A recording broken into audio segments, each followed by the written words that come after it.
Will you pray with me, please?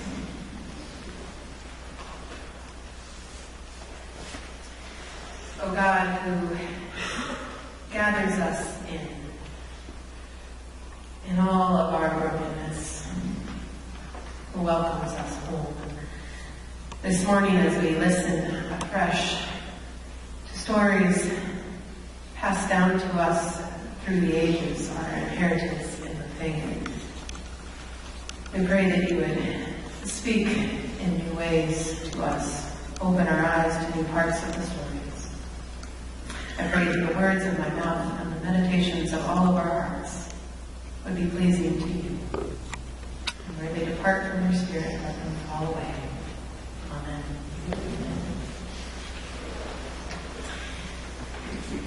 Well, a mentor of mine, a wonderful pastor, recently moved to LA. And just last week, she posted something on Facebook from the LGBT Welcome Center in LA. They're looking for help caring for homeless LGBT teens. Did you know that 1/3 of the homeless teens in LA are lesbian, gay, bisexual, or transgender?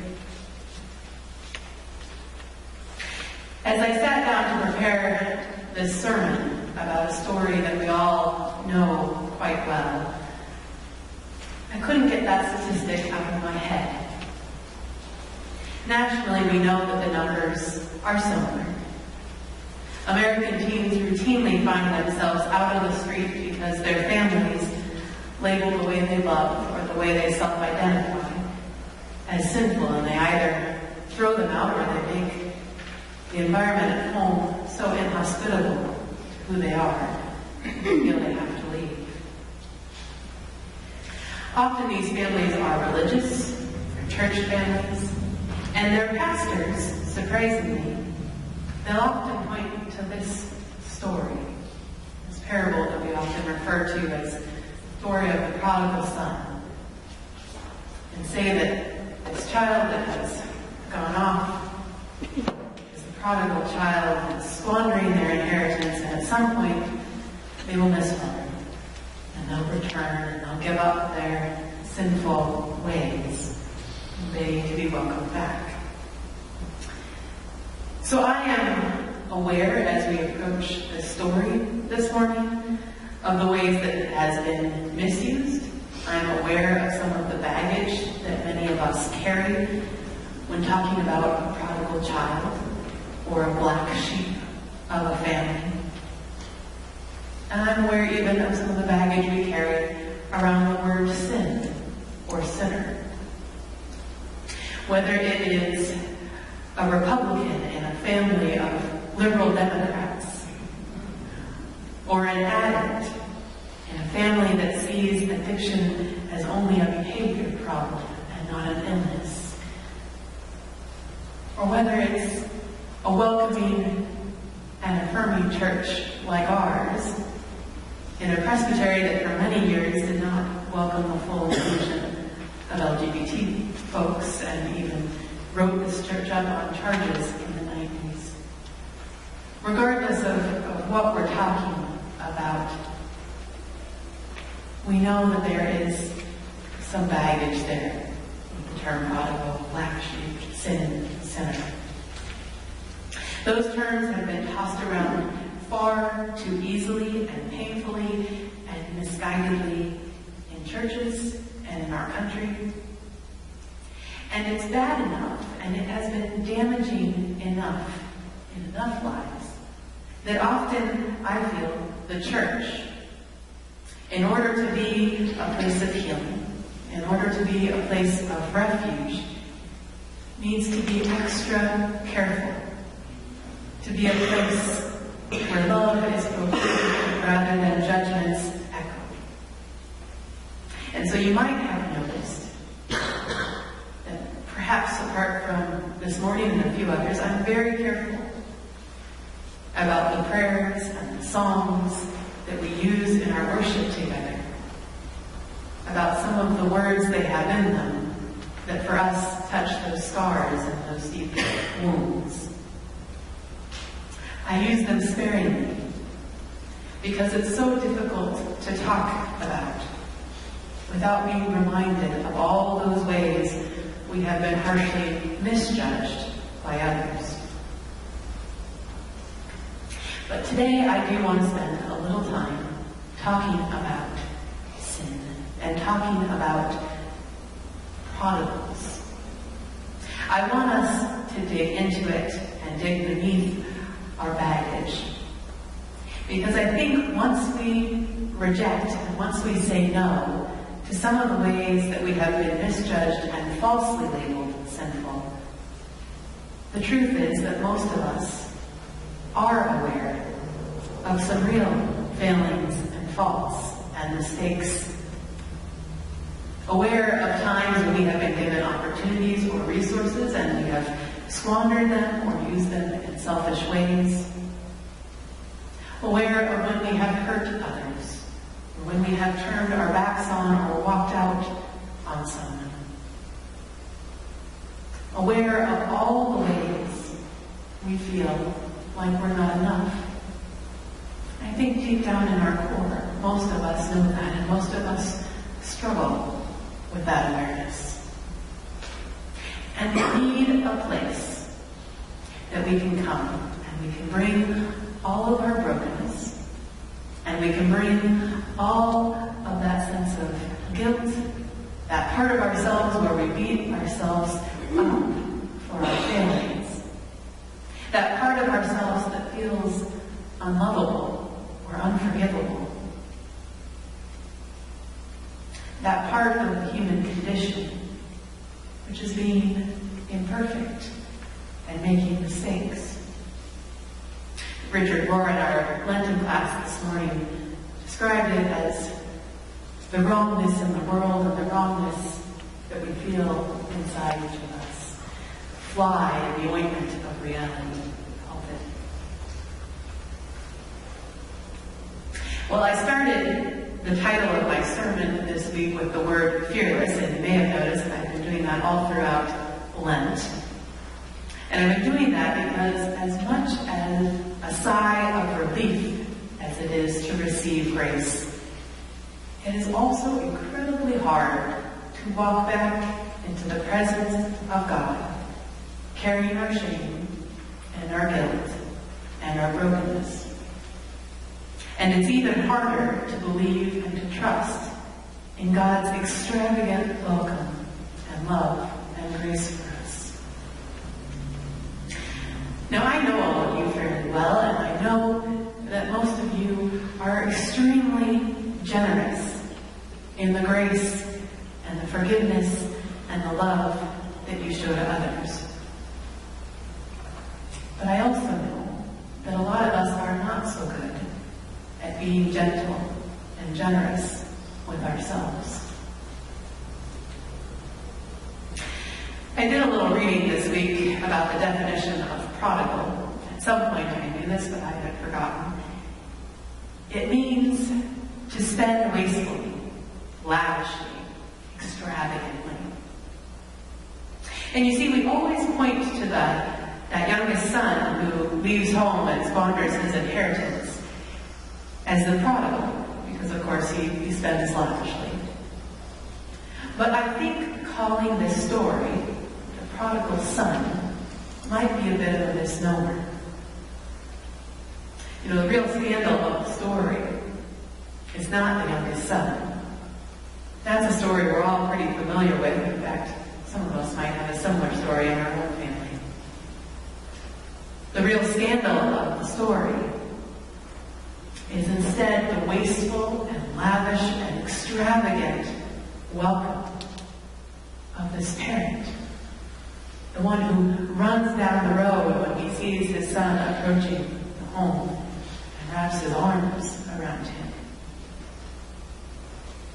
And so I think this story might better be labeled the prodigal parent.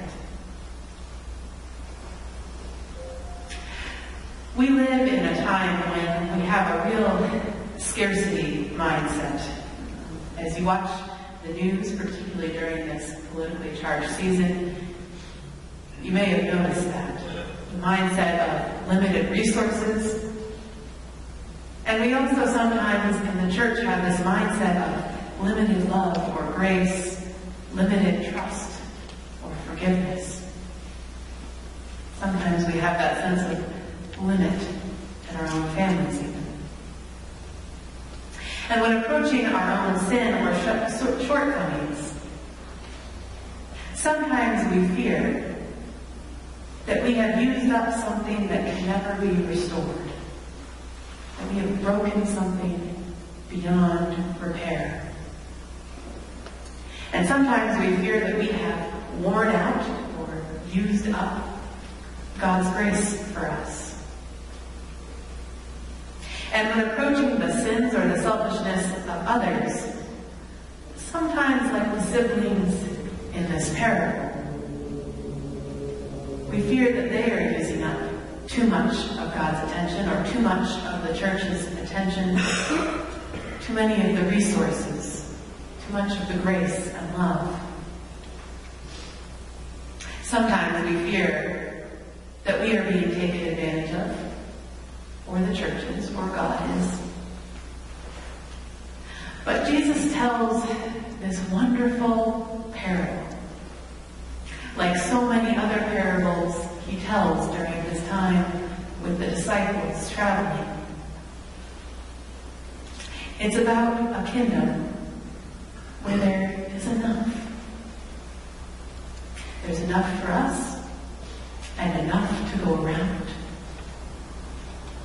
It's a kingdom where nothing is beyond restoration or repair, where nothing can be spent too extravagantly or too lavishly when it comes to love and celebration, when it comes to life together and grace and forgiveness.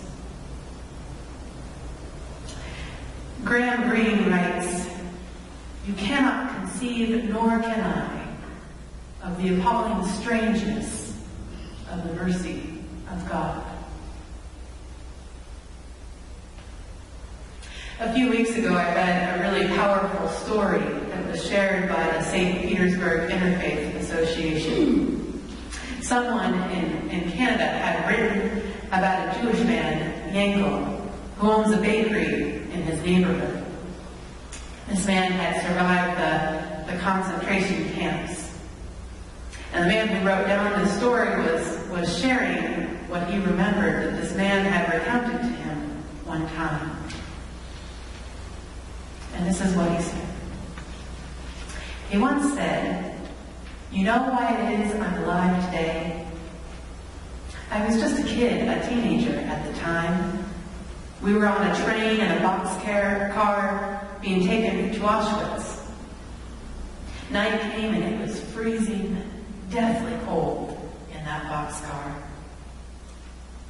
The Germans," he said, "would leave the car on the side of the tracks overnight, sometimes for days on end without food and, of course, with no blankets to keep us warm. Sitting next to me," he said, "was an older Jew, this beloved elderly Jew. He said he recognized him from his hometown. But I've never seen him like this. He was shivering from head to toe and looked terrible. So he says he wrapped his arms around him and began rubbing him to warm him up. I rubbed his arms, his legs, his face, his neck. I begged him to hang on. All night long, I kept this man warm this way. I was tired, I was freezing cold myself, my fingers were numb. But I didn't stop rubbing the heat onto the man's body. Hours and hours went by this way," he said. "Finally, night passed. Morning came, and the sun began to shine. There was some warmth in the cabin. And then," he says, "I looked around the car to see the other Jews in the car. To my horror, all I could see were frozen bodies. And all I could hear was a deathly silence." He said nobody in that cabin made it through the night. They all died of frost only 2 people survived. The old man and me, he said. The old man survived because somebody kept him warm. I survived because I was warming someone. You know, fear of not enough love or grace, not enough resources for life, the kind of fear that tends to make us pull away from one another and away from God. It's actually not so helpful. Because love, like body heat, becomes enough when we come together. When we set aside our fears and we step into each other's presence and into God's presence, and we welcome unearned grace and unearned love. Many of you, no doubt, grew up singing the hymn, "There's a Wideness to God's Mercy." It's by Frederick Faber. And one of the verses that is often left out of hymnals that biblical commentator Michael Curry pointed my attention to this week goes like this: "But we make God's love too narrow by false limits of our own, and we magnify God's strictness with a zeal God will not hold." So today we have the wonderful privilege again to share the meal of grace at this table. And I invite you to come to this table where God will run past any boundaries and borders that we have projected onto God. Come to this table where we receive God's grace, where we share God's love with one another, where we celebrate one another's presence and one another's return, and where there is always enough for you, and always enough for the person next to you.